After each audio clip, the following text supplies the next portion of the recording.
Hi guys, YS Jaganmohan Reddy గారు బాబాయ్ YS Vivekananda Reddy గారు ఉన్నారు కదా, ఆయన చంపేశారు కొంతమంది. ఆ విషయం అందరికీ తెలుసు. బట్ ఆ కేసు ఇంతవరకు ఎవరికి సాల్వ్ కాలేదు. ఆ కేసు అలాగే పెండింగ్లో పడిపోయింది. ఆ కేసుని ఇన్స్పిరేషన్గా తీసుకొని ఇప్పుడు హత్య అనే మూవీ అయితే ట్రై చేశారు. బట్ ఈ మూవీ ఒక క్రైమ్ అండ్ థ్రిల్లర్గా ట్రై చేశారు, కానీ పెద్దగా వర్కౌట్ అవ్వలేదు అనిపించింది. ఎందుకంటే ఇలాంటి క్రైమ్ అండ్ థ్రిల్లర్ మూవీస్ మనకి ఎలా ఉండాలి, స్క్రీన్ ప్రజెన్స్ ఎలా ఉండాలంటే మనకి పెద్దగా అట్రాక్టివ్గా ఉండాలి. అంటే నెక్స్ట్ ఏం జరుగుతుందన్న క్యూరియాసిటీ బిల్డ్ చేసినప్పుడే మనం ఈ సినిమాని ఇంట్రెస్టింగ్గా చూడగలుగుతాం.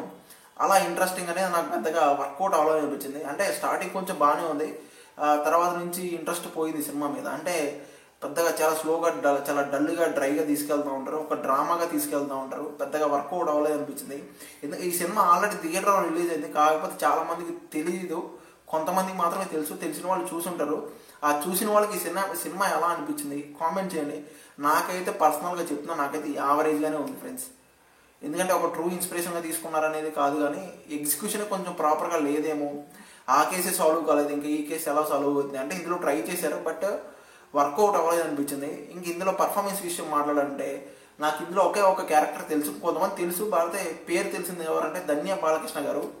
ఆమె చాలా బాగా యాక్ట్ చేసింది, చాలా బాగా పర్ఫార్మెన్స్ చేసిందని చెప్పుకోవచ్చు. ఆమెకున్న క్యారెక్టర్లు ఆమె చాలా బాగా పర్ఫార్మెన్స్ చేశారు. ఇంకా ఓవరాల్గా సినిమా అయితే నాకు కొంచెం యావరేజ్గా అనిపించింది. మీరు ఆల్రెడీ చూసిన వాళ్ళు ఎవరైనా ఉంటే కామెంట్ చేయండి, మీకు ఎలా అనిపించింది. నేనైతే నా ఓవరాల్ పర్ఫార్మెన్స్ అండ్ రేటింగ్ ఇక్కడ ఇస్తున్నాను, చూసేయండి.